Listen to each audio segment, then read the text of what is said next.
আমার প্রাণপ্রিয় কলেজের ভাই ও বন্ধুরা, আষাঢ় মাসে বৃষ্টি হয় আর ফায়রাটি দাঁড়াইয়া রয়। ফায়রাটা দাঁড়ানোর অর্থ হইল শাহজালাল সাহেবের একটি গান দিতেছি, এখন দয়া করে শুনবেন।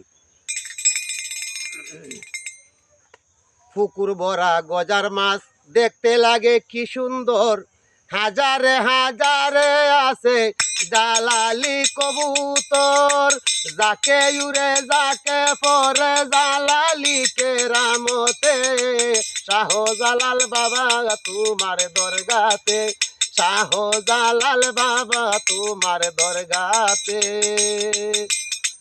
পুকুর ভরা গজার মাছ দেখতে লাগে কি সুন্দর, হাজারে হাজারে আছে জালালি কবুতর, যাকে উড়ে যাকে পরে জালালি কেরামতে, যাকে উড়ে যাকে পরে